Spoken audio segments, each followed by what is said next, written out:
Sie sehen auf dem Eingangsbild das Auge des Horus und das zeigt eigentlich schon, dass es um ein Wissen geht, was in die tiefe Geschichte Ägyptens geht, teilweise in die Götterwelt hinein, in die Mystik hinein und dass dort noch ein Wissen vermutet wird bisher, was noch gar nicht so richtig entdeckt worden ist. Es ist immer so, wir sind gewohnt von der Schule her Dinge zu akzeptieren, die uns gelehrt worden sind. Und oft erleben wir aber auch, dass im Verlaufe der Jahrzehnte das Wissen revidiert wird, verbessert wird. Die Dinge werden über Bord geschmissen, Neues kommt hinzu. Das Alte wehrt sich in der Regel immer noch gegen das neue Wissen, ganz extrem im Mittelalter, als die Erde noch eine Scheibe angeblich war. Und diejenigen, die dann eine andere Auffassung hatten, große Probleme besaßen. Zum Glück habe ich bisher noch keine Probleme bekommen mit diesem Wissen, weil es in vielen Fällen immer untersetzt ist, sehr konkret. Und wenn man etwas konkret macht, ist es schwieriger, demjenigen nachzuweisen, dass er dummes Zeug erzählt. Und ich will versuchen, heute in diesem Wissen etwas tiefer einzusteigen, aber wir fangen mal ganz human an und schauen vom Flugzeug, wie wir uns Kairo nähern. Kairo hat sich mittlerweile enorm gemausert. Es ist eine Stadt, wo gegenwärtig keiner so recht weiß, wie viele Einwohner die Stadt selber hat. Man vermutet in der Größenordnung zwischen 20 Millionen und etwas drüber. Unter Einbeziehung von Gizeh, die eigentlich sich eine selbstständige Einheit ist, aber wie im Ruhrgebiet ein einziges Gebiet darstellt. Mittlerweile gehen die Neubaugebiete bis um das Gizeh-Plateau herum und man kann, wenn man oben auf den Höhen steht, schon die Riesenstadt sehen, die hinter dem Gizeh-Plateau errichtet worden ist. Die Stadt selbst ist man könnte sagen, ein Moloch, wo unheimlich viel Menschen wohnen in einer enormen Dichte. Und dann gibt es mal so einen kleinen Ruhepol mittendrin, die Ibn Tulun-Moschee, die auch eine tiefe Symbolik hat, die mit dem Ägypten eng verknüpft ist. Vor Jahren war ich in einem Hotel und habe von oben runter fotografiert. Das ist die Pyramidenstraße und auf der ist es eine Überlebenskunst, über die Straße zu kommen, weil es da keine Ampeln gibt und man muss zwischen den Autos sich durchschlängeln und das ist für manche ein Problem, weil die Autos vor und hinter einem mitunter vorbeijagen. Und Sie sehen in der Ferne ganz schwach, da hinten schon ein bisschen die Pyramiden, obwohl die gar nicht so weit entfernt sind, ist aber durch die schlechte Luft, die an manchen Tagen herrscht, die Pyramide etwas wie im Dust eingehüllt. So, hier habe ich ein Bild, was von Google Earth publiziert worden ist. Und Sie sehen das Gizeh-Plateau mit den Dingen, auf die ich mit eingehen möchte. Natürlich die Pyramiden, Sphinx, es gibt auch noch ein bisschen mehr. Das ist der Taltempel, es ist Campbells Schacht, an dem man aktuell nicht ganz hinkommt, weil die Absperrung schon ziemlich weit vorn ist. Dann auf die Mastabas und an der Stelle, wo dieser Pfeil ist, gibt es zwei Schächte, die in das unterirdische Gangsystem mit hineinführen und auch zu den Pyramiden hinführen. Aber nicht mehr durchgängig, weil durch frühere Erdbeben einiges zerstört ist und die Altertümerverwaltung hat Teile des Gangsystems zugemauert, damit nicht Menschenleben dort zu Schaden kommen. So, jetzt schauen wir uns mal von der Ostseite die Pyramide an, die Chefron-Pyramide. Die Ostseite war der frühere originale Eingang zum Gizeh-Plateau. Mittlerweile gibt es hier sehr viele Veränderungen. Und die Ägyptologen haben immer ein Problem gehabt, zu erklären, warum der Sphinx genau an dieser Stelle steht. Aber es gibt eine ganz geniale Lösung, auf die wir noch kommen werden. Vor der Sphinx steht die sogenannte Traumstele. Manch einer wird vielleicht davon schon mal gehört haben, dass Thutmosis der vierte, vor der Sphinx geschlafen hat und in seinem Traum ist ihm die Sphinx erschienen und hat ihm gesagt, wenn du mich freischaufelst, wieder freilegst, dann werde ich dich zum Pharao machen. Und es zeigt eigentlich eins, dass damals schon die Sphinx bis zum Hals im Sand stand und nachdem er es freigelegt hatte, hat es nicht lange gedauert und es war wieder bis im Sand. Und im 17. Jahrhundert war schon eigentlich nur noch der Kopf zu sehen. Das heißt, also die Sandstürme, die es gegeben hat, haben immer wieder den Körper der Sphinx geschützt. Und nun ist aber das Erstaunliche, wenn das so stark geschützt ist, wieso gibt es dann so viele Erosionserscheinungen ringsherum?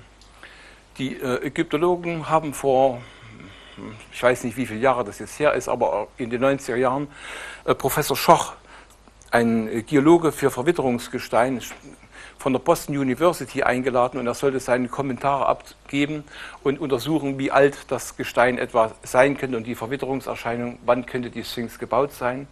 Und er, der die ganze offizielle Theorie kannte, alles andere für irreal gehalten hätte, war sofort überrascht und hatte bei seinen Untersuchungen, die er dann mit Vergleichsstudien in Saqqara gemacht hat, sich geäußert, der Sphinx muss sehr, sehr alt sein. Und dann war er vorsichtig und hat gesagt, im Minimum 13.000 Jahre. Wenn Sie genau hinschauen, sehen Sie, dass das eine Stele ist, die glatt bearbeitet wurde und dann wurde hineingeritzt Hieroglyphen und die anderen Bilder. Das nennt man Tiefrelief. Dieses Tiefrelief ist an sich eine Art der Schreibweise, die viel später praktiziert worden ist, weil es einmal einfacher ist. Und das Hochrelief ist viel, viel, viel schwieriger. Nur das Erstaunliche ist, die höchste Qualität ist immer älter. Und jetzt sage ich es mal so salopp, Papa Thutmosis, der Dritte, soll in Luxor diese Stele angefertigt haben. Und die ist aus Rosengranit angefertigt und exakt eben. Das ist unglaublich. Wenn Sie dort die Sonne zu verschiedenen Tageszeiten sehen, werden Sie nie feststellen, dass es irgendeine Unebenheit in dieser Säule gibt. Ob das in der Kartusche ist oder an der Säule ringsherum. Und im untersten Teil ist sie extrem stark verwittert, weil sie wohl Jahrtausende auch im Schlamm gestanden hat, woraus ein indirekter Beweis ist, dass sie älter sein müsste. Der Hinweis, dass es Thutmosis der Dritte sein soll, resultiert daraus, weil an der Stirnseite, an der rechten und an der linken Hieroglyphen im Tiefrelief reingeschlagen worden sind und dort ist die Kartusche von Thutmosis dem Vierten zu sehen. Aber das muss viel älter sein. Und oben ist die Kartusche von Atum, Gott Atum, der gleichzusetzen ist, wenn man die Mythen exakt von Ägypten studiert, mit dem christlichen Gott. Es ist der oberste Gott, der aus den sogenannten Urgewässern entstanden ist. Und die Hieroglyphen sind so eine ganz verrückte Sache. Die Ägyptologen unterscheiden in der Bedeutung als ein Buchstabe, als eine Silbe und als ein Wort. Aber es gibt noch etwas, was in das alte Geheimwissen hineingereicht hat, und das war die komplexe Bedeutung. Und in dieser komplexen Bedeutung ist enthalten der Skarabäus. Der gilt als, nicht das Glückssymbol, das ist falsch, er gilt als der Erschaffer, als derjenige, der zwei Kugeln, das sind die beiden oben, ein goldenes, ein silbernes Ei mit einem Keim innen drin erschaffen hat und in den Urgewässern diese Dinge manifestierte, aus denen dann alles entspross, was je entstand. Und das zeigt eigentlich in Verbindung mit den Mythen, dass man hier tatsächlich einen Gott meint, der vergleichbar ist mit dem christlichen Gott. Kommen wir nochmal zur Sphinx.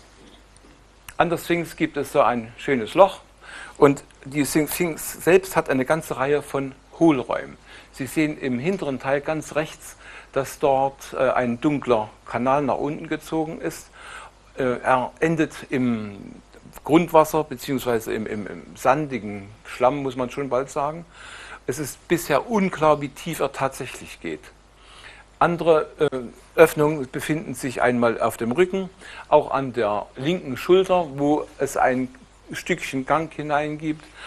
Dann gibt es unterhalb der rechten Tatze einen größeren Hohlraum, wo beschrieben wird als eine Anomalie. Aber er ist rechteckig und er ist von der Größe größer als die Königskammer der Cheops-Pyramide. Dann gibt es im Schwanzbereich ganz hinten, da gestrichelt sehen Sie, eine Andeutung eines Ganges. Und der geht Richtung Westen. kann ihn aber nicht finden jetzt im Gizeh-Plateau, obwohl er Richtung Campbells Schacht geht. Und es gibt ja eindeutig Hinweise darauf, dass das ganze Gizeh-Plateau mit einem riesen Gangsystem unterhöhlt ist, auch mit unterirdischen Tempeln. Gegenwärtig wird von der ägyptischen Altertümerverwaltung Wasser abgepumpt. Man hat vor der Sphinx rechts, weiter vorn, eine Pumpenanlage aufgestellt und die läuft Tag und Nacht mit der offiziellen Begründung, dass man die Fundamente der Sphinx schützen will vor dem Grundwasser. Das mag vielleicht ein Grund sein, aber der andere ist, das Gangsystem steht zu beträchtlichen Teilen unter Wasser und man kommt einfach dort nicht tiefer hinein. Ganz unten sehen Sie links auf dem Bild nochmal den Taltempel, auf den ich gleich nochmal eingehe, denn das ist auch was ganz Faszinierendes, wo man sich die Frage stellen muss, wer hat das gebaut. Von der Seite sieht er so aus, wir haben also Steine, Ziegelsteinchen, in Größenordnungen, die unser Vermögen, die zu setzen, in der heutigen Zeit vor enorme Anstrengungen stellt, zumal die Fugen glatt sind und die Steine vorneweg unten und oben geebnet worden sind, damit die exakt übereinander passen. Und dann gab es eine Granitverkleidung außen, die aber dann schon zerstört worden ist. Die Ernst von Sieglin-Expedition hat Anfang des 20. Jahrhunderts dort die Ausgrabung vorgenommen und von Uwe von Hölscher, das ist ein Deutscher gewesen, der hat in dieser Expedition entscheidende Leistungen vollbracht und hat auch die Vermessung dieses Taltempels durchgeführt. Nach seinen Messungen und den Überrechnungen war der schwerste Stein, den sie an Taltempel gefunden haben, wie er wortwörtlich schreibt, im Bereich von 400.000 Kilogramm. 400 Tonnen. Würde heute Spezialtechnik von beträchtlichem Ausmaß erforderlich machen. Und wir sehen hier schon mal aus der Nähe, dass die Ziegelsteinchen doch beachtliche Abmessungen haben, sehr, sehr, sehr groß, was natürlich auch ein Phänomen ist. Je tiefer wir in die Geschichte zurückgehen, umso mehr stellen wir fest, dass mit Steinen in Massen gearbeitet worden ist, die spätere Zivilisationen nicht annähernd mehr realisieren konnten. Dann ist genau vor dem Taltempel liegt ein wunderbarer Stein, der wohl oben noch die Krönung des Taltempels gebildet hatte. Und dieser Stein ist so eben planmäßig, als wäre er mit einem Hightech-Gerät poliert. Und wenn man an der Seite schaut, kann man nicht die geringste Unebenheit erkennen. Wenn man mit der Hand reinfasst, ist es so, als würde man auf eine polierte Fläche greifen. Und jetzt kommt eigentlich eines hinzu.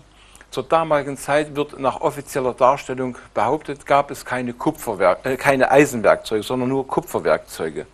Mit Kupfer so einen Stein zu bearbeiten, ist das Gleiche, als wenn man mit einem Radiergummi Straßenpflaster glätten wollte. Der Gummi wird kleiner, aber nicht Straßenpflaster glatt.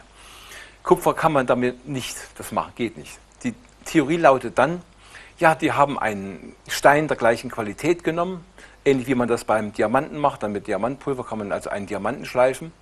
Und dann haben die den Granitstein genommen und haben poliert.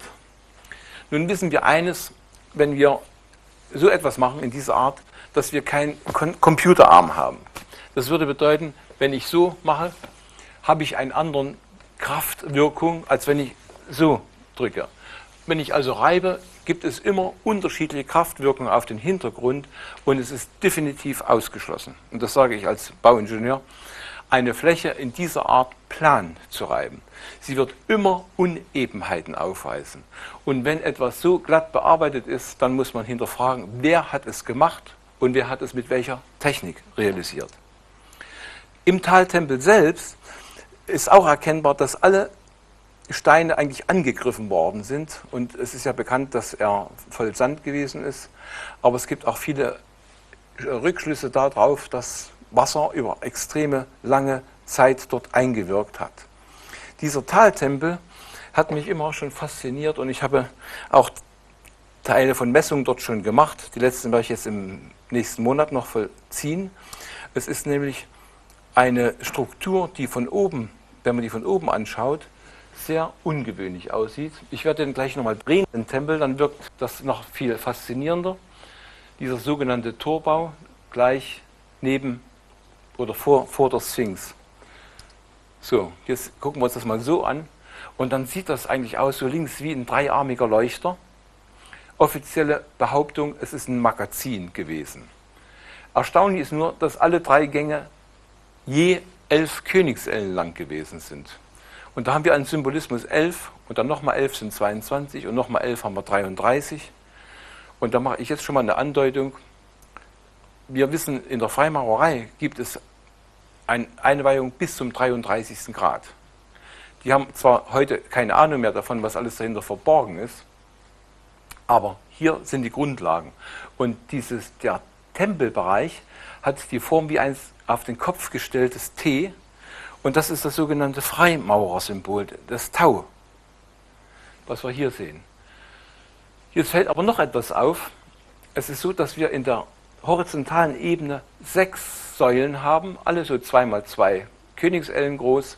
Königselle ist so groß, 52,36 cm. Und in der Vertikalen haben wir 5 Säulen. Wenn man es genau zusammenzählt, sagen wir 10 und 6 zusammen 16. 6 und 10, 16. Tun sich das mal so ein bisschen vormerken im Kopf. Das Kuriose ist dann aber noch, dass in dem Ganzen noch eine ungewöhnliche Mathematik verborgen ist und ich mit der letzten Reisegruppe wir festgestellt haben, dass in dem annähernden Quadrat da in der Mitte, wo die 4 Säulen sich gegenüberstehen, dass dort ein Energiewirbel aus der Erde rauskommt und der von einer beachtlichen Qualität, einer richtigen Stärke, mit einer zirkulierenden Energiekugel, die man fühlen kann, wenn man sensible Hände hat.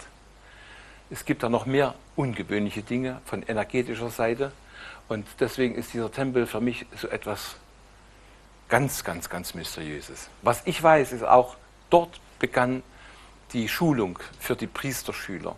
Denn überall dort, wo es besondere Bauten gegeben hat, gab es immer Priesterschulen, die auch eine Ausbildung praktiziert haben. Das haben die nicht gemacht irgendwo fern in der Wüste und mit den Fingern im Sand gemalt oder gelernt, sondern es war in Tempelanlagen. Und mich ärgert deswegen heute immer, wenn irgendwo ein Tempel beschrieben wird, dann muss es immer ein Totentempel gewesen sein. Das ist wirklich bedauerlich, dass man das so abwertet, dass es aber Bildungsstätten gewesen sind. Da gibt es noch viele Hinweise, wo ich das massiv untermauern kann.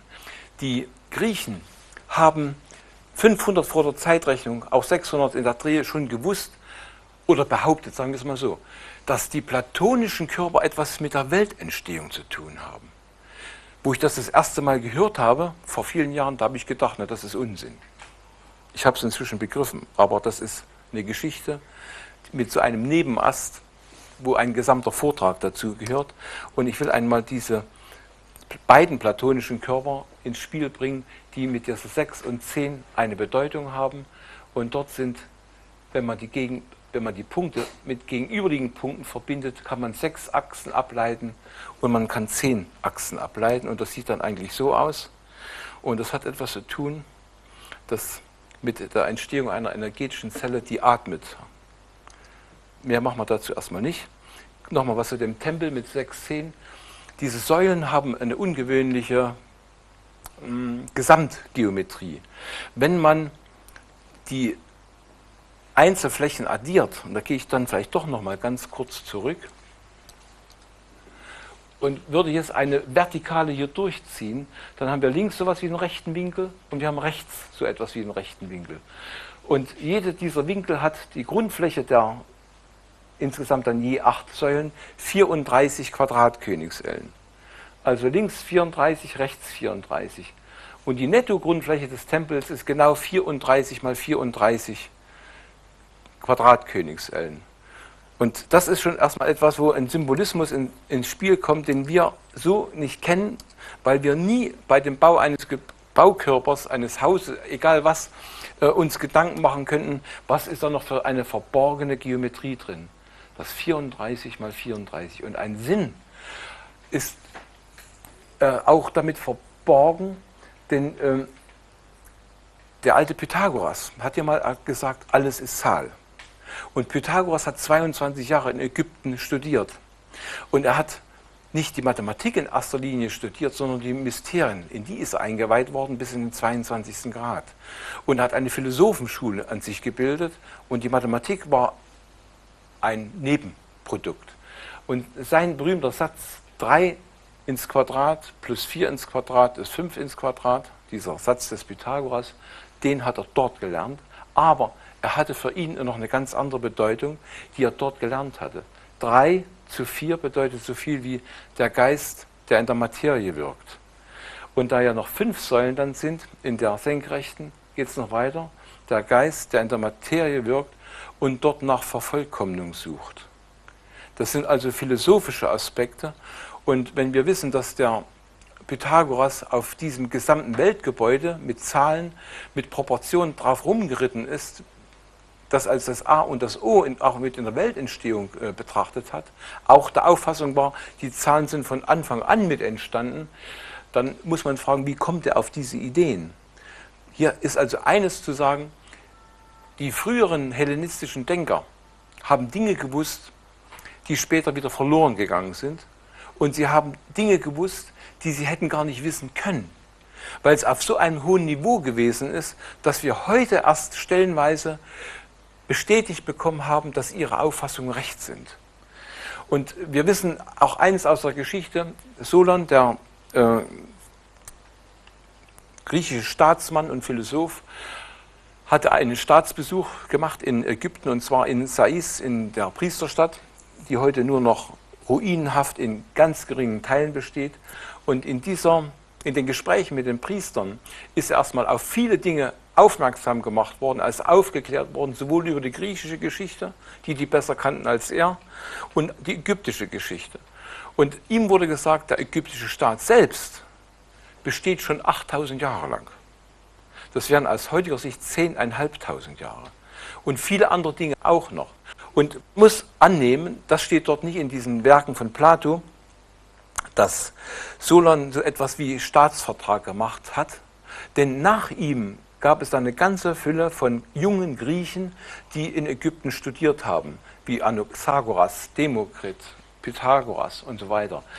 Also das Wissen dieser frühen Denker stammt im Prinzip aus Ägypten und ist nicht aus eigenem Denken der Griechen entstanden. So, einen nächsten Sprung zu Campbells Schacht. Das ist also ein riesengewaltiges Loch gleich hinter der Sphinx. Man könnte heute sagen, besser als es in der Müllhalde, traurigerweise. Und es gibt hier Gangsysteme in den Berg hinein. Und hier habe ich mal etwas vergrößert und dann werden Sie vielleicht genau das sehen. Erkennen Sie das? Die Reste einer Lore. Und die Engländer haben ja in Ägypten sehr, sehr lange die Herrschaft gehabt. Sie hatten ja Napoleon vertrieben, das war so um 1802, 1803. Und das ging ja bis in die 50er Jahre des letzten Jahrhunderts. Und sie haben schon unterirdisch viele Dinge versucht in Erfahrung zu bringen und haben dort schon Schienen gelegt gehabt, um Dreck aus dem Berg wieder rauszuholen. Und hier ist also schon ein indirekter Beweis, es gibt ein unterirdisches Gangsystem. Das geht aber tief. Das geht unheimlich tief. Die tiefsten Stellen liegen bei rund 130 Meter vom Taltempel aus, also voll unter Wasser. Dann hatte ich am Anfang gezeigt, dass ich mal auf einige Mastabas aufmerksam mache. Das ungewöhnlich ist das, dass diese Mastabas aus Steinen errichtet worden sind, wo jeder Stein immer für sich ein Unikat darstellt. Das heißt, an so einem Bauwerk gibt es nicht 2 Steine, die gleich sind. Ich habe dort auch Vermessungen gemacht und festgestellt, jede Steinschicht hat eine andere Höhe, niemals die gleiche Steinschicht. Und jeder Stein hat am Ende einen anderen Winkel. Das würde einen heutigen Architekten und eine Baufirma in den Wahnsinn treiben. Ja? Die würden sagen, wie können Sie auf solche verrückte Ideen kommen? Wann haben Sie das sich einfallen lassen? Das kann man doch nicht im nüchternen Zustand auf solche Ideen kommen. Und dann sind die Steine noch hier durch die Verwitterung deutlicher, die Kante zu sehen, aber die sind so mit einer engen Fuge, dass Sie mit dem Messer nur am Rande kratzen können und dann kommen Sie nicht tiefer hinein. Und dann ist noch ein kleiner Mörtel, ein Bindemittel dazwischen. Also Unikate, das ist schon etwas, was sehr ungewöhnlich ist. Und eine ähnliche analoge Bauweise, wo die Fugen so eng sind, haben wir ja auch in Mittelamerika. Dann ist auch etwas, was sehr ungewöhnlich ist, die Gehwegplatten, die zur Chephren-Pyramide führen. Aus dem Taltempel heraus kann man auf diesen Platten hochlaufen und die sind alle auf Felsen errichtet, also gelegt worden. Und Sie sehen hier an dem Metermaßstab, dass es also deutlich über 2 Meter ist. Jetzt muss man noch in Betracht ziehen, dass Teile verwittert sind. Man kommt sehr schnell auf fast 2,5 Meter und dann in unterschiedlicher Breite. Hier sind wieder Dinge verbaut worden, wo man sich fragt, wieso muss ich auf ein Felsplateau solche riesen Dinger draufsetzen, die eigentlich gar keinen praktischen Nutzen hätten, wenn man nicht dann Hintergründe kennt. Ja? Ich kenne auch nicht alle, das muss ich auch sagen, aber hier ist schon etwas, wo Absichten gewesen sind, die immer auch mit energetischen Dingen im Zusammenhang stehen und darauf kommen wir dann noch einmal mit zu sprechen. Auf diesem Aufweg gibt es dann die Stelle, wo es in das sogenannte Grab des Osiris geht. Mittlerweile hat man hier vorne schon ein Eisengitter gemacht, damit man dort nicht mehr durchlaufen kann. Es gab einen Durchgang nach der anderen Seite und hier oben so einen Lichtschacht, wo man dann runterschauen konnte. Ich war im Herbst unten gewesen. Es geht ziemlich tief runter in eine erste Ebene und dort sind noch Sarkophage aus Basalt, glatt poliert. Die glänzen wie eine Speckschwarte.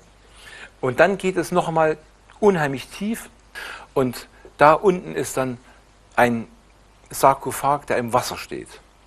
Der Wasserspiegel pendelt immer ein bisschen, aber er kommt nie komplett aus dem Wasser heraus. Und wir sehen, dass auch Staub und Sandstaub auf der Wasseroberfläche ist, sodass man ganz schlecht durchschauen kann. Und es gab ursprünglich mal ringsrum 4 Säulen, die aber im Verlaufe der Jahrtausende kaputt gegangen sind oder vielleicht auch zerstört worden sind. Und es gibt ein Gangsystem von dem ab. Und dieses Gangsystem kommt man aber nur bis zu einer bestimmten Tiefe hinein. Dann hat man einen kleinen Jungen dort reingesteckt. Der sollte versuchen, noch weiterzukommen. Und er hat es auch nicht geschafft, bis ans Ende zu kommen. Es ging dann immer noch weiter. Und ich weiß nur die Aussage, man will mit solchen Kameras dann über eine Stange sehen, wo das Ganze noch hinführt. Bleibt auf alle Fälle erstmal mysteriös. Aber kurios ist noch etwas. Wer baut ein Grab im Wasser? Das Grab muss errichtet worden sein, als der Nil noch beachtlich tiefer gelegen hat. Denn sonst würde das ja keinen Sinn ergeben, dass ein Baumeister im Jahr immer wieder sagt, wir müssen noch tiefer ins Wasser. Das kann nicht sein. Also hier ist etwas, was die Frage über das Alter dieses Grabes stellt und dass die Zuordnung zu Osiris ist eine willkürliche. Da gibt es 0,0 Beweise dafür.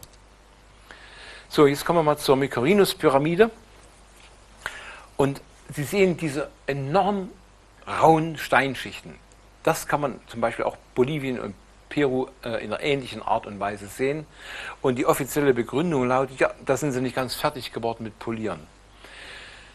Das ist eine überhaupt nicht aufrecht zu erhaltende Aussage, weil die Symbolik die Ägypter nicht kennen oder die Ägyptologen.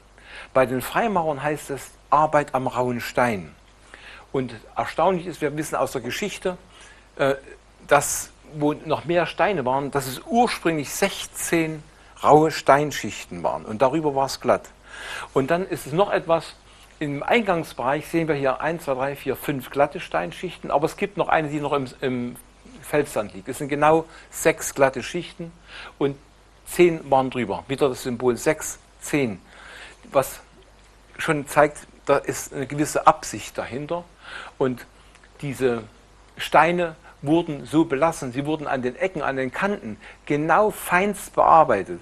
Und wenn ich die Möglichkeit habe, einen Stein vor Ort irgendwie zu bearbeiten, dann mache ich das, dann setze ich den nicht rein. Denn bei solchen Hurbeln kann man ganz schlecht einen Winkel nach oben bestimmen, weil es zu unregelmäßig ist. Ich kriege nie den Winkel hin, den ich will. Das kriege ich nur hin, wenn ich den Stein unten vor Ort bearbeite, auf eine horizontale Fläche stelle und dann kann ich das bearbeiten. Also es ist Absicht gewesen, diese Pyramide in dieser Art und Weise zu machen. Hier schauen Sie mal in die Pyramide hinein mit dem Gangsystem.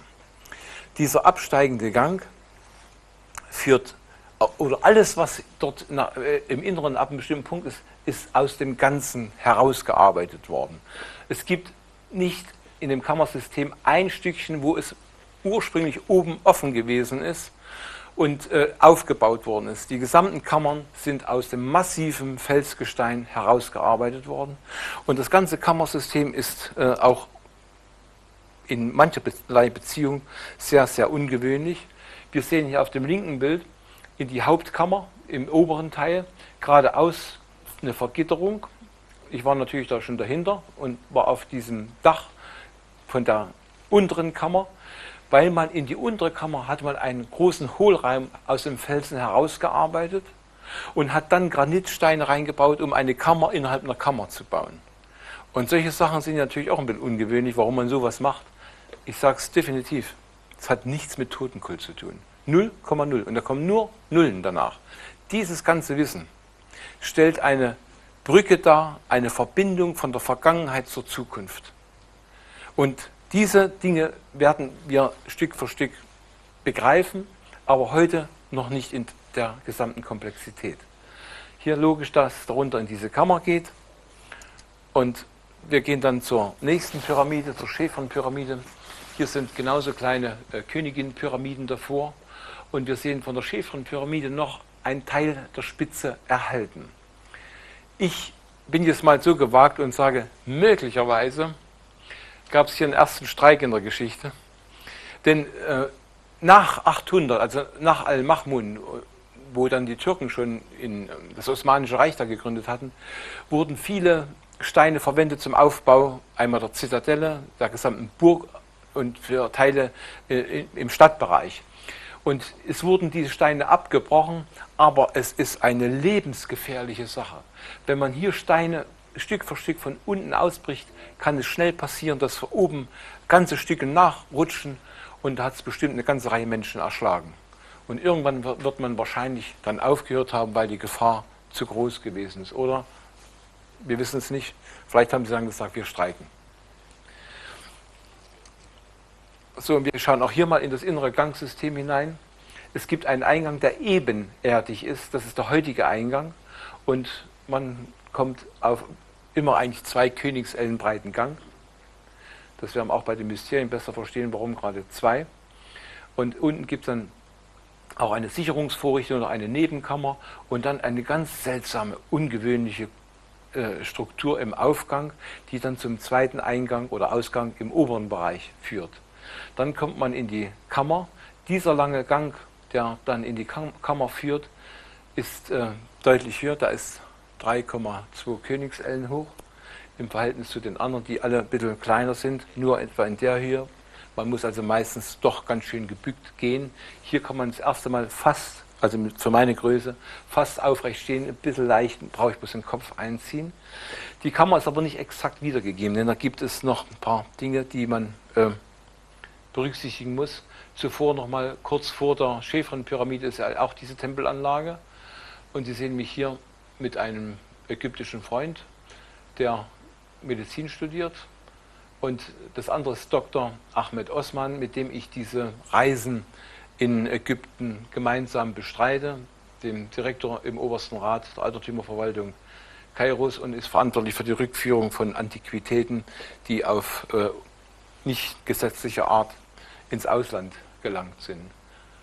Es ist eine angenehme Arbeit mit ihm, ein wunderbarer Mensch, das nur am Rande. Und noch bevor wir in die Pyramide reingehen, auch hier noch etwas. Es gibt vor der Pyramide, der Chefron-Pyramide, sogenannte Terrassenplatten.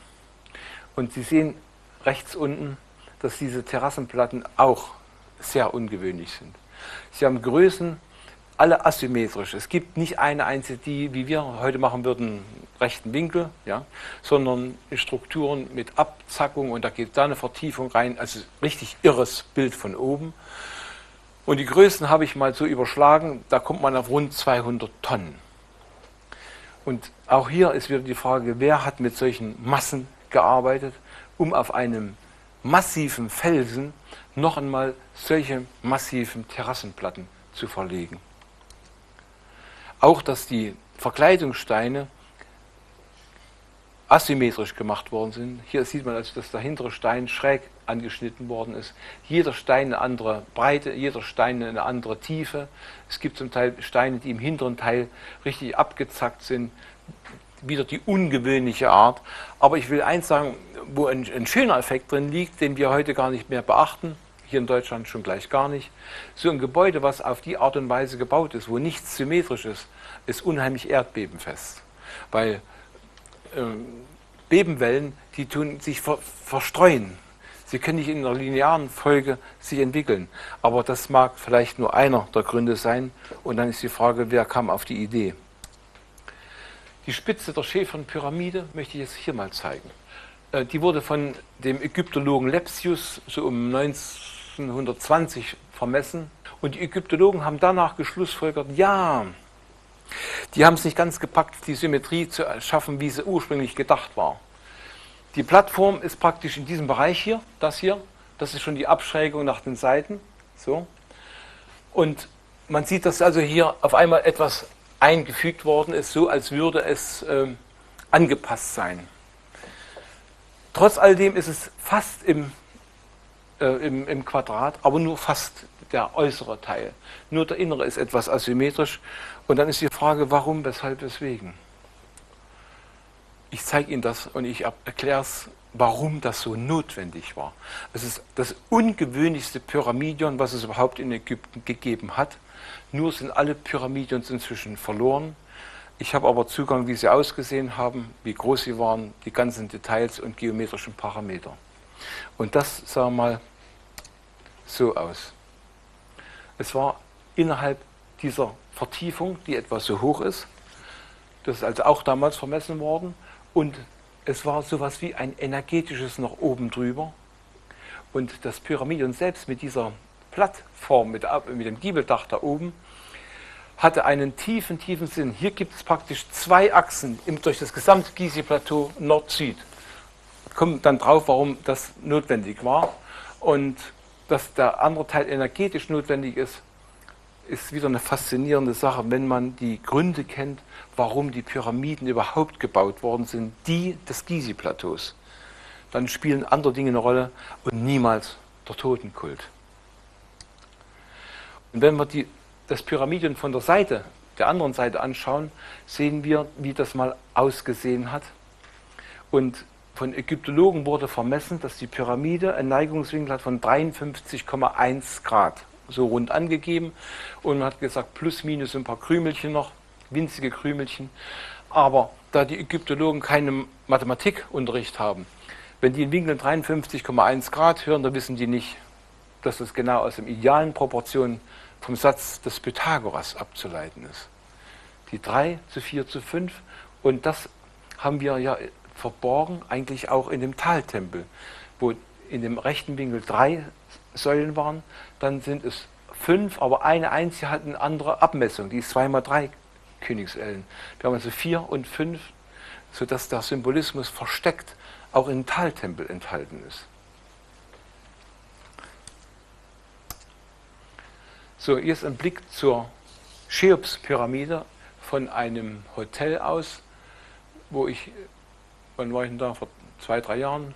Und man kann, wenn man das sehr stark heranzoomt, kann man praktisch den Bereich des Eingangs sehen. Der originale Eingang ist der obere und der begann in der 18. Steinschicht.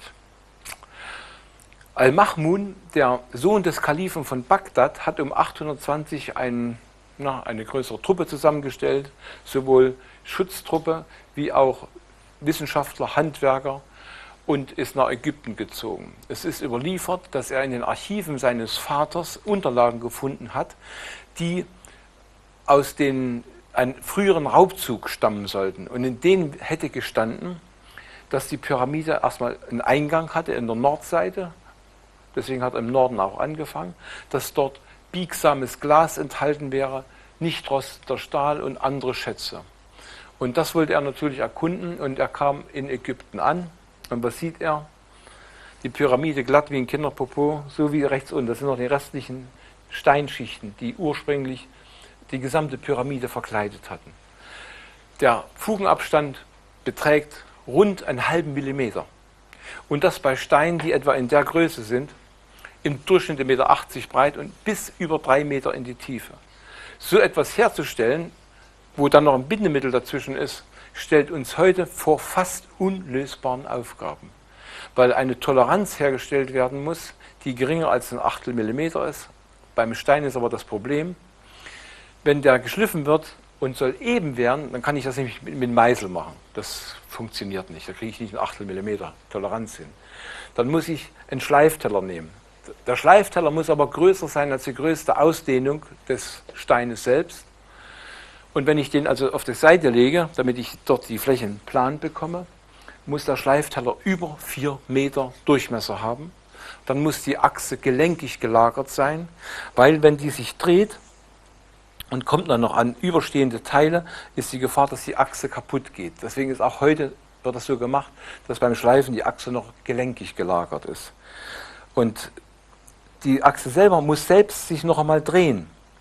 Würde sie nur an einer einzigen Stelle sich drehen, entsteht sowas wie eine Schallplatte. Dann sind richtig Rillen in einer gleichmäßigen Ebene drin. Und wenn man das jetzt dreht um 180 Grad,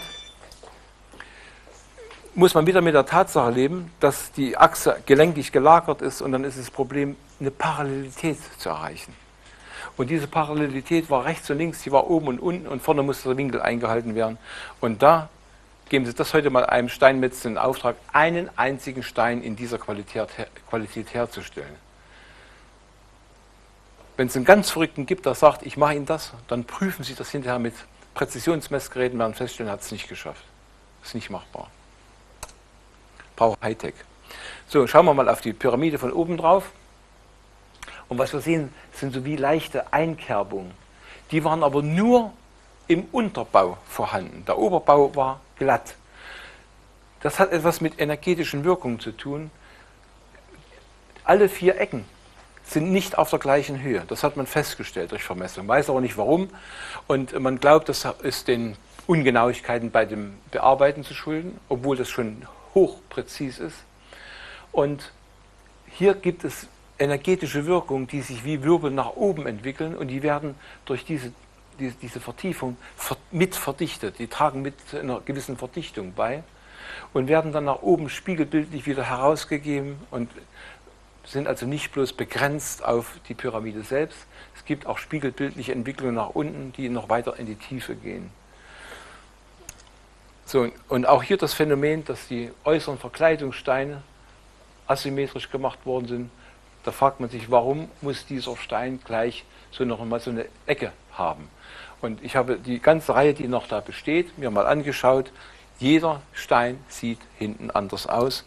Und dann kommt noch hinzu, dass in den Schichten selbst immer die Steine unterschiedlich vor- und zurückspringen, unterschiedliche Höhen haben. Und dann kommt noch ein ganz verrückter Effekt, den Sie nicht kennen.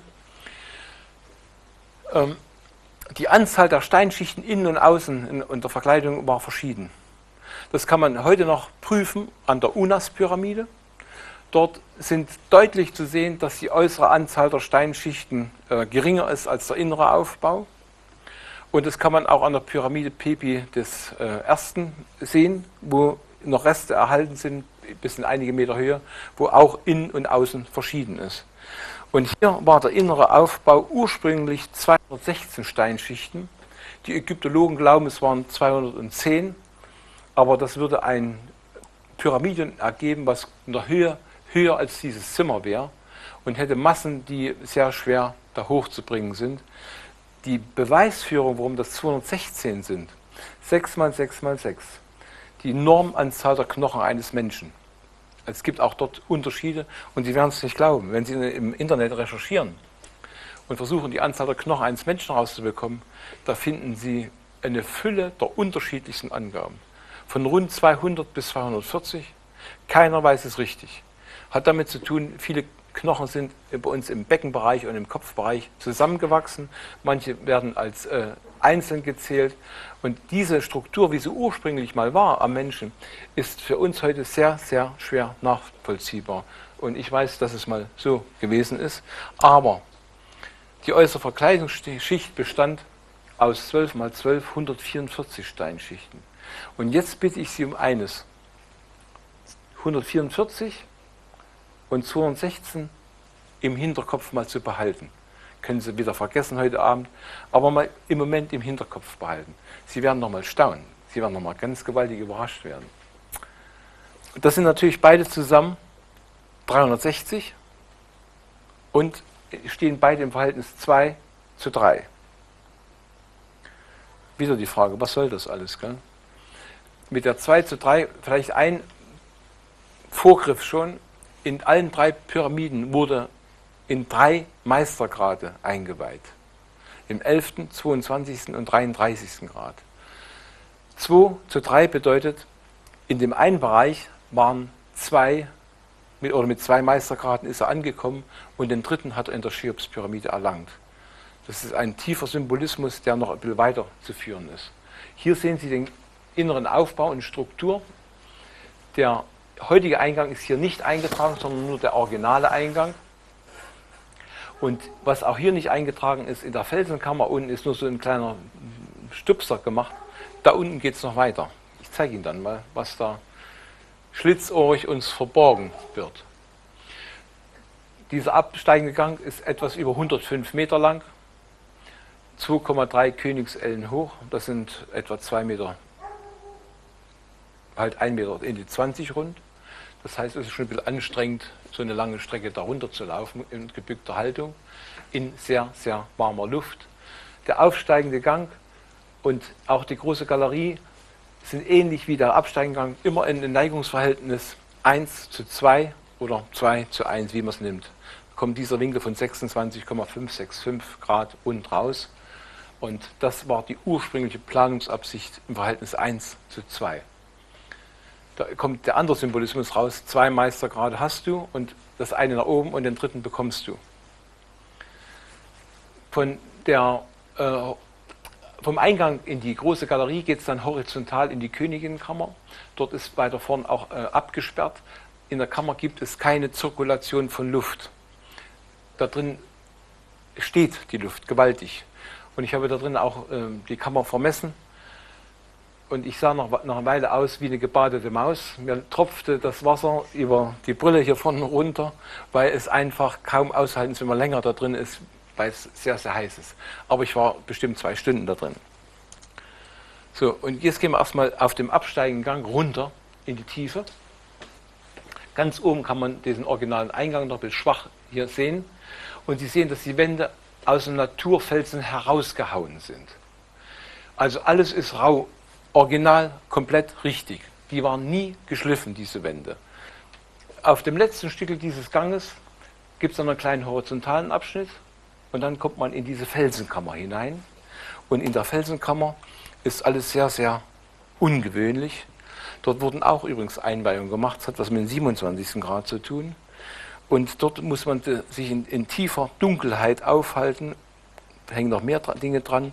Es ist aber auch eine faszinierende Energie da unten. Eine ganz, ganz, ganz tolle Energie. Und ja, den kennen wir. Der saß dann auch mal da drinnen in dieser Felsenkammer. Und im hinteren Teil ist dann dieser Schacht, der nach unten geht. Und wenn man in diesen Schacht hinschaut, sieht man, dass da unten es nicht weitergeht. Aber bemerkenswert ist Folgendes. Wenn Sie irgendwo etwas reinschmeißen, füllt sich nicht nur irgendwo was in der Mitte, sondern es geht auch an den Rand. Und hier gucken Verankerungseisen aus diesem Dreck raus. Und das ist eine Betonplatte. Und wenn Sie einen Stein runterschmeißen, klingt es hohl. Da unten geht es weiter. Und da habe ich mit dem Ägyptologen gesprochen. Ich sage, Ahmed, ihr wollt uns doch hier nicht alles erklären. Da unten geht es doch weiter. Und dann hat er mich angeguckt. Ja, es geht weiter. Ich sage, und dann geht es da drüben, geht es in die Richtung auch weiter. Stimmt, ja, es geht weiter. Aber es geht nicht weit, es geht nicht allzu weit. Es wäre dann gleich Schluss. Ich sage, Ahmed, weißt du, ich kenne noch von DDR-Zeiten das Wort GVS. Geheime Verschlusssache. Du bist Direktor im obersten Rat. Du kannst mir doch nicht weismachen, dass du nicht verpflichtet worden bist, nicht alles zu erzählen. Du hast bestimmtes Schweigeverbot auch auferlegt bekommen. Was hat er gemacht? Hat mich seltsam angeguckt, keinen Ton gesagt, hat sich umgedreht. Ich sage, siehst du, genau das ist es. Du kannst mir nicht alles sagen, du darfst nicht alles. Da unten ist noch viel, viel mehr. So, jetzt gehen wir mal diesen ersten Stickel aufsteigenden Gang, der so aussah wie der andere, aufwärts und wir kommen in die große Galerie. Ich finde diese Schnittzeichnung sehr, sehr schön, weil man das ja mit einer Fotografie nicht so darstellen kann. Diese Galerie hat oben gezackte Deckensteine, die erstaunlicherweise, nee, nicht erstaunlicherweise, das ist nicht das richtige Wort, die boshafterweise abgeschlagen worden sind. Und ich war vollkommen entsetzt. Ich sage, warum ist denn das hier kaputt gemacht worden? Ja, die waren ein bisschen locker und da haben wir gedacht, wir müssen das runter machen und da haben die das abgehakt. Dass das aber wesentlich war zu dem Problem Energieverdichtung und Energieauflockerung, das haben die gar nicht verstanden, weil die keinen Bezug dazu haben. Und dann gibt es 26 Nischen rechts und links in diesem, werden wir dann nochmal sehen, in diesem aufsteigenden Gang, in den, wie soll man sagen, ist wie eine Rampe rechts und links.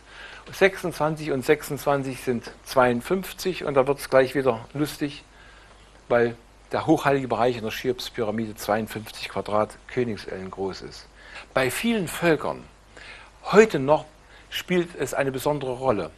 Der König von Thailand lässt sich in einer Prozession von 52 Mönchen diese Zeremonie durchführen lassen. Seine königliche Barken sind 52 Stück. Wir haben aber auch viele Bauwerke, wo wir 52 Säulen haben, Basiliken. Es gibt also unheimlich viel rundherum auf dem Erdball. Die Mayas haben mit der 52, mit dem Kalender sehr viel zu tun. Und insofern ist das etwas, immer Zahlen, die so eine besondere Bedeutung haben, die tauchen mehrfach auf. Nicht bloß einmal, oft genug an verschiedenen Stellen und oft genug wieder im sakralen Bereich. So, und geradeaus geht es dann in die Königinnenkammer und da ist dann so nochmal so ein Sprung. Und dann ist der Gang 3,2 Königsellen wieder hoch. Und da wurde ursprünglich den 32. Grad eingeweiht. Auch was da alles gemacht worden ist, werde ich in dem anderen Vortrag im Detail erklären. Aber ich zeige Ihnen erstmal, wenn wir da an diesem Eingang stehen. Und jetzt ist aber von oben nach unten fotografiert worden, weil mein Bild, was ich von unten nach oben gemacht habe, ist schlecht geworden. Ich habe zwar noch eins, wo man ein bisschen was erkennen kann. Und dann sieht man, wie das geradeaus in die Königinnenkammer hintergeht, hier vorne verschlossen ist und dann hoch in die große Galerie, die über 8,5 Meter hoch ist. Und dort ist schon ein ganz gewöhnlicher Energie, aber auch ein ungewöhnlicher Klang. Wenn man dort steht und tut als Beispiel nur so mal so summen, dann fängt das alles schon zu vibrieren da drin an. Das ist einfach ein ganz ungewöhnlicher Effekt, der auf den Organismus wirkt. In die Königinnenkammer gehen wir dann mal nach hinten. Ich habe die nun komplett vermessen und mit diesem ganzen System hat die Kammer ein Volumen von 1230 Kubik Königsellen. 1, 2, 3, 0. Und das ist wieder so ein Symbolismus, wo gezeigt wird, 1, 2, 3 zu den 3 Meistergraden, aber da brauchst du noch Potenzial und du musst noch ein paar Dinge machen, es ist noch nicht Ende. Und gehen wir nochmal wieder weiter in den tiefen Gang da hinein. Halt. Ich habe natürlich das Ganze hier exakt mit Laser vermessen und bin dann bei diesen Steinplatten fast identisch auf das gekommen, was ich jetzt zeige. Aber ich hatte dann geahnt, ich muss das Bild korrigieren, weil auch im Laufe der Geschichte vieles abgetreten ist, dann sind halt ein paar Millimeter weg. Und 8,91 Königsellen hoch. Und diese Zahl enthüllt erst ihr Geheimnis, wenn man das als reziproke Zahl darstellt, 1 durch 0,11, 22, 33, 44, 55 und so weiter, oder 2,7 mal 3,3. Das werden wir erst richtig verstehen, wenn wir den Code des Sarkophags kennen, wo diese Zahlen eine entscheidende Rolle spielen.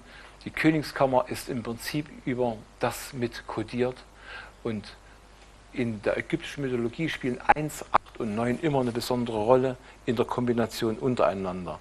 Aber weil Ägyptologie heute sich nicht mit dieser Zahlenmystik beschäftigt, ist das ein fremdes Wissen, ein unbekanntes Wissen.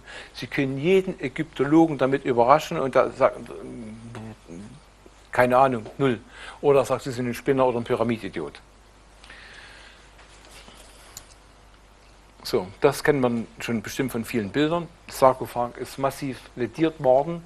Al-Ma'mun war ja der Auffassung, dass hier Schätze drin sind in dieser Kammer und war überrascht, dass alles ziemlich leer ist. Der Sarkophag hatte einen Deckel.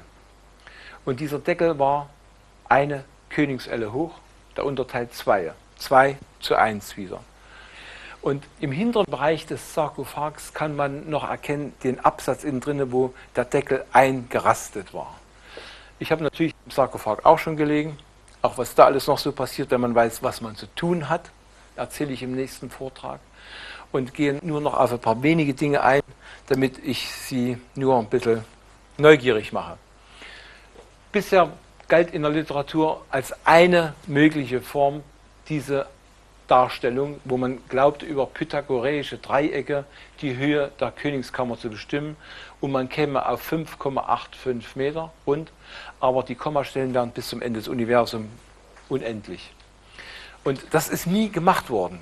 Die Ägypter haben mit Brüchen gearbeitet, was eigentlich auch überraschend ist, was sich die Ägyptologen überhaupt nicht erklären können, warum die so präzis gearbeitet haben, warum die der Bruchrechnung so viel Wert gelegt haben.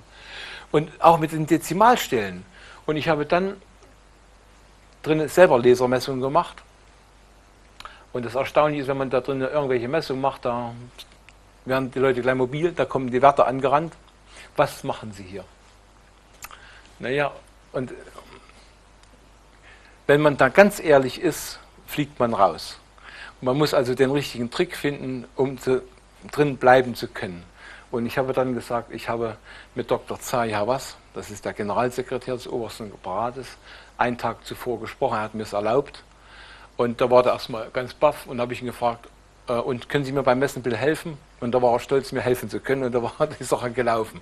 Aber ich will auch erwähnen, ich habe einen Tag danach Dr. Zahi Hawass gesprochen und habe ihn nicht nur interviewt, sondern ich hatte auch die Gelegenheit gehabt, eigene Dinge vorzustellen und habe ihn richtig gehend verblüfft, auch mit der Aussage, dass die Kammer 11,1 Königsellen hoch ist, wo die Stirnseite 111 Quadratellen groß wird.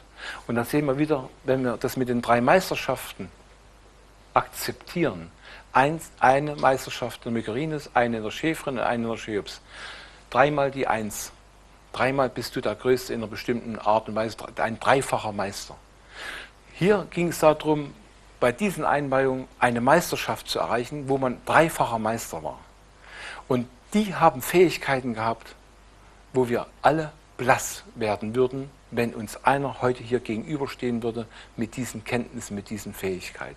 Und dann sehen wir schon, dass es mit Totenkult überhaupt nicht passt. Und dass es überhaupt nicht passt, gibt es noch einen anderen Grund. Wer in Ägypten gewesen ist, weiß, dass alle Gräber immer nach unten tief in die Erde hineingemacht worden sind. Die ganzen Mastabas, die Sie vorhin am Anfang mit dem Bild gesehen haben, haben oben ein Loch und dann geht es in der Regel über 20 Meter nach unten. Sind Sie in Saqqara, sehen Sie fürchterlich große Löcher, da wird es einem fast schwindelig, wenn man da runter guckt. Und ganz unten ist dann entweder der Sarkophag oder noch einmal ein Nebengang, wo dann der Sarkophag steht. Der Tote musste gemäß der altägyptischen Philosophie erst in das Totenreich. Er musste dem Gott Osiris begegnen, der sein Urteil über ihn gesprochen hat. Jetzt schauen wir uns das Gizi-Plateau mal an. Und Sie haben jetzt im Hintergrund, wir haben Maßsysteme, die untereinander einen Verwandtschaftsgrad haben. Das Dezimalsystem steht wie ein zentraler Punkt in der Mitte und die anderen ranken sich da drum rum. Und jetzt will ich noch was ganz Außergewöhnliches ansprechen. Vor wenigen Jahren ist mir etwas gelungen. Ich hatte verschiedene Zahlensysteme versucht, als energetische Form umzuwandeln und kugelförmig auszustrahlen. Und dabei habe ich festgestellt, egal was man macht, mit welchem Zahlensystem, es werden immer Prinzipien des Dezimalsystems mit ausgestrahlt. Das habe ich auch diesem Doktor der Mathematik gezeigt, wie es funktioniert. Er war am Anfang vollkommen überrascht, hat es natürlich nicht geglaubt und hat es danach akzeptiert. Kommt im letzten Vortrag, wie das funktioniert. Das zeige ich dann mit. So, und jetzt habe ich mal das Gizi-Plateau noch einmal gezeigt. Das Bild war beim letzten Vortrag schon mal zum Anwärmen gezeigt worden. Wir haben eine Rastergröße. Es ist ein Hauptrastersystem. Es geht noch weiter übrigens. Das ist noch nicht alles. Und in diesem Rastersystem sind Begrenzungen durch die Pyramiden gegeben und durch Taltempel und Sphinxtempel. Was man aber noch wissen muss, ist, dass alle 3 Pyramiden leicht gedreht sind. Denn die vertikale Achse stimmt nicht mit den ganzen Rastern, die dann noch als untergeordnete Raster bestehen, nicht übereinstimmen. Das ist das eine. Und das zweite ist, es gibt eine energetische Wirkung, wenn das Magnetfeld der Erde die Pyramide in einen bestimmten Winkel streift. Wir können das nur bildhaft etwas nachvollziehen mit folgendem Beispiel. Wenn wir die Möglichkeit hätten, ein Blatt Papier in einen parallelen Windstrom hineinzuhalten, würde sich dieses Blatt Papier nicht bewegen, wenn es ein idealer Luftstrom ist. Würde der Luftstrom von der Seite kommen, würde das Blatt anfangen zu wackeln. Es kommt also Dynamik hinein. Und in diesen Pyramiden ist ein dynamisches Energiefeld aufgebaut. Deswegen mussten die auch ein Stück gedreht werden. Jetzt gehen wir mal auf ein paar Details ein. Rechts 1440 sakrale Ellen Ausdehnung. So einige wissen schon, was die 1440 bedeutet. War es noch im Kopf geblieben? Ja, gell? Oder? 1440? Unter anderem, ich sage unter anderem, die Minuten des Tages. Ja? Das geht immer deswegen ein bisschen unter, weil kein Mensch sagt, wir treffen uns morgen 1044 Minuten später. Ja? Wir rechnen mit Stunden, Minuten oder einen halben Tag oder sonst was, aber wir rechnen das nicht in Minuten um. 864 Hunab, diese Zahl mal 100 sind die Sekunden eines Tages. Und dann in Zoll 36.036, schöner klingt 63.063 Zehntel. Wir haben also hier schon die Austauschbarkeit verschiedener Maßsysteme und mit der 1044, die primär eigentlich mit einer kosmischen Entstehungsgeschichte hat, die dann auch im letzten Vortrag erklärt wird, begreifen wir, warum gerade 1044 gewählt worden ist. Wir haben also hier so etwas wie eine Art Meisterwerk, was in Stein gesetzt worden ist. Auf der unteren Achse sehen wir als Hauptlänge 1650, das ist die Hälfte von 3300 und ein Symbolismus-Hinweis auf den 33. Grad. Und 1,65 und 165 und 16,5 sind alles Daten, die in der Cheops-Pyramide noch mit verborgen sind. Dann die Diagonalen ergeben sich zu genau rational ganzzahligen Werten. Und nur unter der Bedingung, dass es so und das so ist. Und wenn man jetzt den Umfang ermitteln würde und die beiden Diagonalen hinzuzieht, da kommt das raus, 10.560 sakrale Ellen, gleich 6,336, also eine Spiegelzahl in Hunab, oder 264.264 Zoll. Und Sie werden es nicht glauben. Das ist immer so, wenn man nicht eingeweiht ist in bestimmte Geheimnisse, dann sagen die einem nichts. Alle drei Zahlen haben ein verborgenes Highlight. Und die 264 ist für mich sogar das Größte, weil wenn man mit dieser Zahl recht umzugehen weiß und weiß, was dahinter verborgen ist, findet man in der Cheops-Pyramide die geheime Kammer des Horus. Es gibt dort ein paralleles Gangsystem und es gibt noch zwei andere Kammern und diese Kammer des Horus ist die entscheidendste Kammer. Und ich kann Ihnen sagen, auf dem Millimeter, wo sie liegt. Machen wir aber nicht, heute nicht. Sphinx teilt das Gizi-Plateau im Verhältnis 2:3. Jetzt haben wir diese Bedeutung, 2:3. Und dann sehen wir in Zoll 144.144 Zehntelzoll, der untere Teil, und 216.216 Zehntel, der obere Teil. Die Umrechnung in andere Maßsysteme ist genauso fantastisch. Die 576 hat was mit kosmischer Rastergröße, Auslösung Urknall zu tun. Und hier ist ein Datenmaterial, was auch mit der Cheops-Pyramide in Verbindung steht, die 144 äußeren Steinschichten, die 216 inneren. Und wenn wir ein Pentagramm hinzufügen, dann können wir sehen, wenn wir vom Mittelpunkt aus einen Kreisbogen schlagen, dann ist bei den oberen das 144 Grad und bei den unteren 216. Und die Bedeutung in dieser ägyptischen Mystik bedeutet, wenn die 216, wenn du auf einer hohen Bewusstseinsstufe einen Weg gehst, wo dir der geistige Durchbruch gelingt, dann gelingt dir die Meisterschaft, dann wirst du dieser Meister. Du erlangst die Meisterschaft. Jetzt kommen wir an den Punkt, wo wir das mit der Pyramide und der Schäferpyramide verstehen. 936, das sind genau jene durch 3 teilbare Ziffern zwischen 0 und 9. Und der höchste Punkt in der Königskammer ist 93,6 Königsellen. Und die 936 kommt mehrfach vor an verschiedenen Stellen, weil sie ein obergeordnetes Prinzip mit waren. Und wir kennen sie auch aus Mexiko, aus Teotihuacan. Und wenn man das im Verhältnis 2:3 teilen will, geht es leider nicht, weil 936 nicht teilen lässt. Da muss man eine sakrale Elle rausnehmen. Und dann sind die beiden Zahlen links und rechts, führen zu diesen Flächeninhalten hier. 204.204, 306.306. Was soll uns das sagen? Der höchste Punkt an der Schäferenpyramide liegt bei 306 sakrale Ellen, der tiefste Punkt unterhalb des Taltempels bei 204. Wir haben hier also Symbolismen auf die höhenmäßige Einordnung des Gizeh-Plateaus. Und die 561 da oben ist insofern bemerkenswert, weil einmal mal 2 genommen, ergibt die Zahl 1122 und wir haben dort einen 11., dort einen 22. Grad, beide zusammen sind 33. Und jetzt könnte man noch sagen, reiner Zufall. Wenn man alle Zahlen von 1 beginnend zählt bis 33, 1 plus 2 plus 3 plus 32 plus 33, kommt man auf 561. Und dass so etwas aufgeht, finde ich immer wieder erstaunlich. Und dann kommt immer so mein spaßiger Spruch, die ganze Mathematik ist nur erfunden worden, um Pyramiden zu bauen. Ja, um so ein Wissen da drin zu verbergen. Das stimmt natürlich nicht ganz, aber ich finde es trotzdem bemerkenswert, wie man Wissen in Stein manifestieren kann. Und hier sehen wir praktisch das mit dem Pyramidion und diese Mittelachse sind gezeichnet schon 2, aber es ist so eng beieinander, dass man das nicht sehen kann. Sie sehen nur oben, dass ich dann die 1 hingeschrieben habe. Und wenn man jetzt ein anderes Raster festlegt und beachtet die Tatsache, dass alle 3 Pyramiden gedreht sind, dann berührt die Südostecke der Pyramide ein Raster von 1200 sakralen Ellen, 27 Hunab oder 300.300 Zehntel Zoll.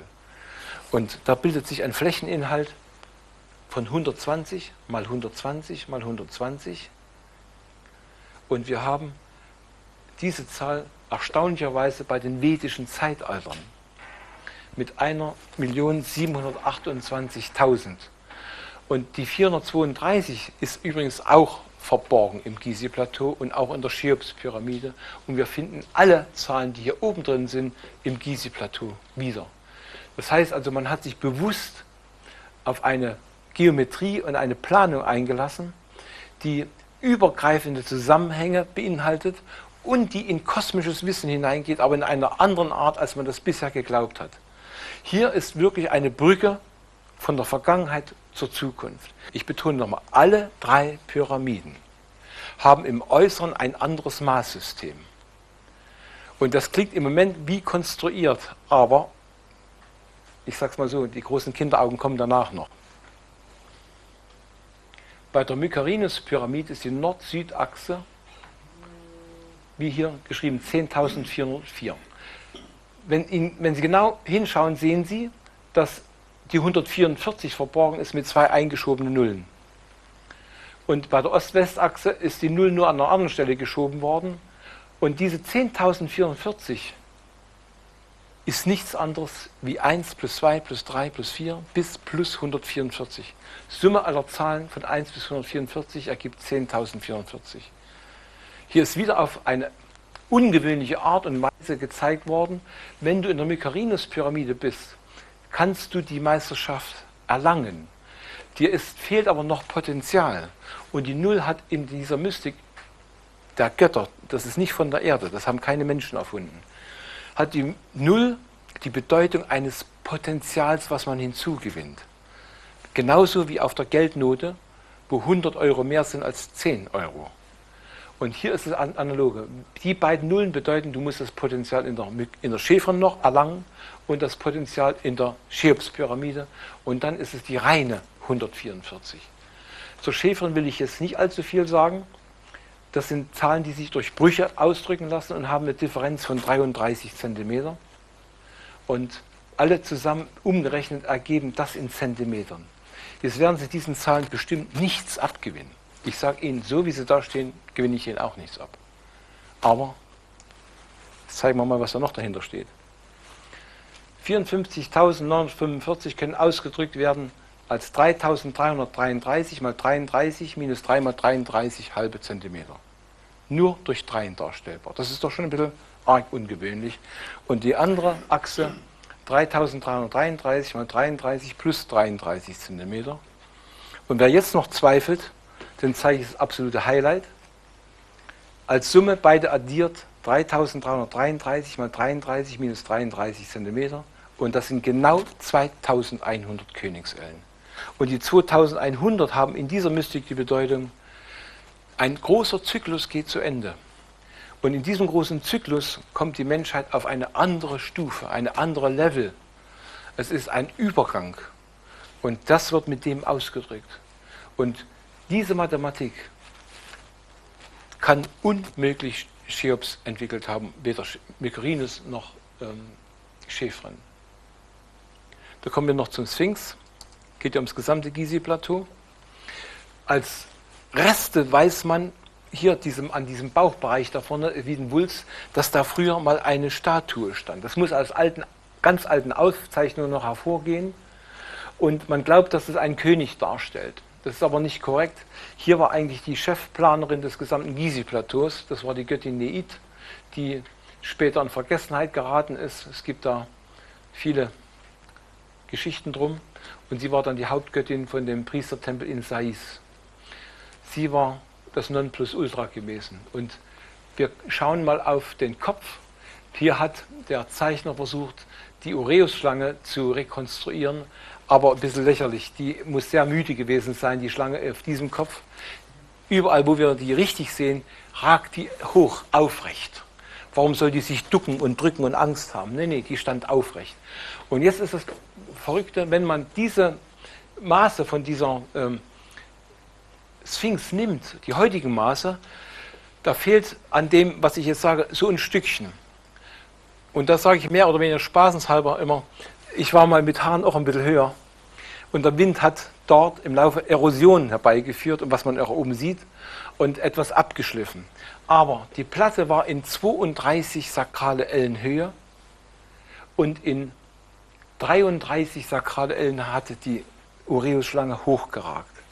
Und da haben wir einen Symbolismus wie in der Cheops-Pyramide, 32. Grad Königinnenkammer, Cheops-Pyramide 33. Beide mussten zur gleichen Zeit gemacht werden. Hintergrund, mit dem 1 Grad musste man hohe Energien im Körper integrieren, jetzt mal Telegrammstil, damit man den anderen lebend übersteht. 32, 33 hängen im Zusammenhang. Und erstaunlich ist folgende, die Länge wird angegeben 74 Meter und noch etwas. Und da bezieht man den Schwanz immer mit ein. Wenn man das umrechnet und den Schwanz rausrechnet, kommt man auf 111 sakrale Ellen. Der Kopf, ohne Nase übrigens, war 16 sakrale Ellen. Und Sie sehen, wir haben den gleichen Symbolismus wie in der Cheops-Pyramide. 111 plus 16 ist 127 und 16 durch 111 ist 144, 144 und so weiter und so weiter und so weiter und so fort. Die ganze Sphinx ist durchstylt, geometrisch, um dort gewisse Aussagen noch zu verbergen, die nur dem Eingeweihten sachkundig gewesen sind. Und dann kommt man bei dieser Sphinx zu ganz anderen Aussagen als das, was bisher öffentlich diskutiert worden ist. Die verborgene Aussage lautet nämlich, dass die Sphinx uns etwas zeigen will. Der Kopf, der kleiner ist als der ganze Rumpf, wird immer so interpretiert, ja, da war mal ein ganz anderer Kopf drauf, dann haben die Kleinen gehämmert und da ist die heutige Figur entstanden. Nein, der Hintergrund ist, dort wird gezeigt, der Mensch ist derjenige, der mit animalischen Trieben behaftet ist und mit sehr vielen noch und ist auf dem Weg zu einem geistigen Menschen. Dieser Weg ist ein langer Weg und ehe wir diesen Weg erreichen und zu diesem Kopf, der geistigen Kopf kommen, haben wir sehr, sehr viel noch zu erleben, an Lebensaufgaben zu erfüllen, bevor auch der nächste Übergang machbar ist. Das heißt also, wir haben hier einen Symbolismus, den man nur verstehen muss und den kann man auch nur verstehen, wenn man in die geheime Geometrie einsteigt. Und vielen wird bestimmt jetzt auch der Kopf ein bisschen dampfen, weil wir es nicht gewohnt sind, so zu denken. Wir sehen die Mathematik oder die Zahlen immer nur im Kontext, was wir in der Schule gelernt haben. Und viele haben leider dann irgendwo ihre Erfahrung gemacht, wo sie heute sagen, ach, erinnere mich nicht. Sinus und Cosinus, ach Gottes Willen, lassen wir es mal lieber beiseite. Aber das ist alles dort schon integriert worden. Und wenn man den Symbolismus versteht, wie das alles primär mal entstanden ist, dann geht erst das richtige Licht auf. Und dass gerade mit den Zahlen solche Symbolismen verknüpft sind, kann ich knallhart mit dem letzten Vortrag beweisen. Und dann werden Sie staunen, wie sich alle Rätsel mit einem Schlag lösen. Aber der ganze Stoff ist insgesamt so umfangreich, dass er unmöglich hier in einer Reihe sofort hintereinander an einem Abend dargebracht werden kann. Denn dann würden Sie wahrscheinlich mir böse sein, weil Sie gar nicht so viel auffassen können. Sie brauchen auch ein bisschen Zeit, um Dinge wieder zu verarbeiten. Und wenn früher 33 Jahre benötigt worden sind, um in die hohen Mysterien eingeweiht zu werden, dann sieht man mal, was dort für ein Aufwand betrieben worden ist, all das Wissen und die Fähigkeiten sich anzueignen. Und da kommen Fähigkeiten hinzu, da werden Sie noch staunen. Da werden Sie ganz gewaltig staunen. Und ich habe heute nur ein Krümelchen davon gebracht. Und dieses Krümelchen wird manche schon ein bisschen angestrengt haben. Aber denken Sie daran, die alten Ägypter mussten das 33 Jahre lang machen, Tag für Tag. Ein anstrengendes Themengebiet und die haben viel gelernt. Und die waren uns, wenn einer hier stehen würde von den Hocheingeweihten, die wären uns haushoch überlegen. So, und damit möchte ich erst einmal zum Schluss kommen. Ich hoffe, dass ich Ihnen ein ungewöhnliches Wissen dargebracht habe, was bestimmt noch eine Weile im Kopf arbeiten wird. Vielleicht wird bei dem einen oder anderen auch noch ein bisschen Zweifel aufkommen oder Skepsis, egal wie. Ich sagte ja, ich hätte früher das auch für verrückt gehalten. Und man muss sowas Neues Wissen auch erst verdauen. Danke.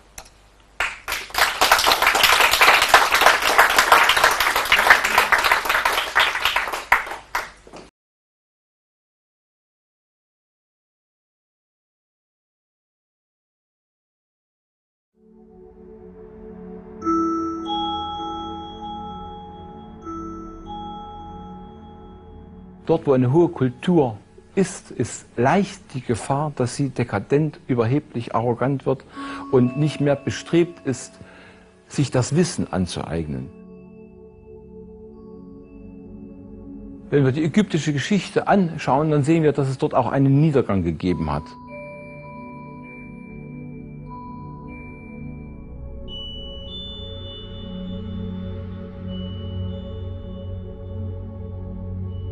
Wir verwenden heute das Dezimalsystem, geben Größen an in Meter und nehmen nicht den Bezug auf das ursprünglich verwendete Maßsystem.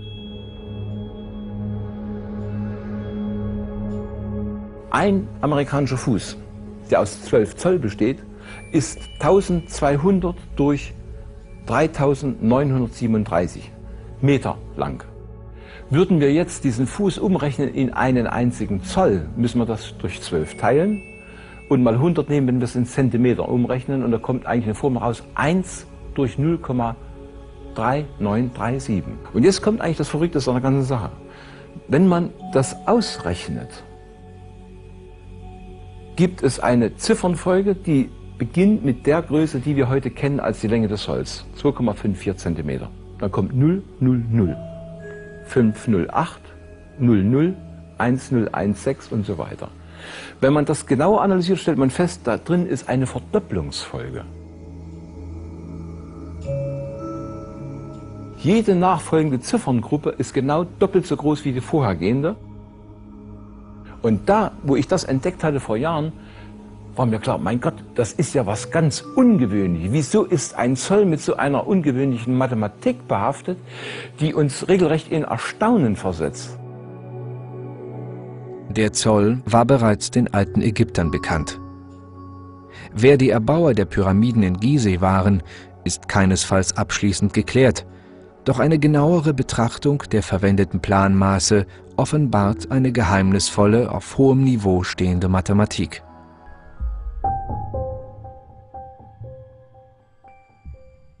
Wenn man alles genauer betrachtet, sieht man, es gibt solche Verflechtungen mit Maßen, mit Zahlen, die immer wieder auftauchen. Es ist wie ein homogenes Konzept, wo man sagen muss, das ist schon Sternenmathematik.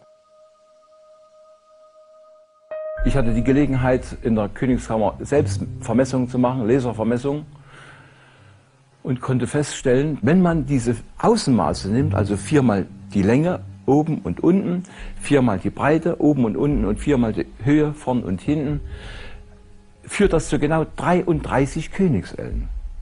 Macht man das innen, führt es zu 27 Königsellen gleich 3 mal 3 mal 3. Das Kurios ist an dieser Stelle, dass also außen 3 3 ist und innen 3 mal 3 mal 3. Gleich 27 oder 3 hoch 3. Man kann also alles nur durch die Zahl 3 ausdrücken. Und so eine Konstellation sieht nicht nach einer zufälligen Planung aus. Aber das Ungewöhnlichste für mich selbst, das ist der Fußboden. Da sind noch Dinge verborgen, die äußerst ungewöhnlich sind. Das Gefälle im Fußboden, das ist etwas, was der Tourist überhaupt gar nicht mitbekommt. Denn das Gefälle ist so gering, dass es beim Laufen nicht bewusst wird. Die ersten 4 Steinreihen haben ein Gefälle von 1/276. Wenn man den Winkel dazu bestimmt, in dem System, wie wir das also in den Breitengraden kennen, Grad, Minuten, Sekunde, dann ist dieser Winkel 0 Grad, 12 Minuten, 27,33 Sekunden. Man wollte dort in dem Sarkophag Verbindung haben in höhere Ebenen, zu den Göttern, in höhere Schwingungsdimensionen. Und damit sehen wir auch, dass eigentlich ein ganz anderer Effekt in dieser Königskammer beabsichtigt war. Die Initiation, die Einweihung in die höchsten Mysterien.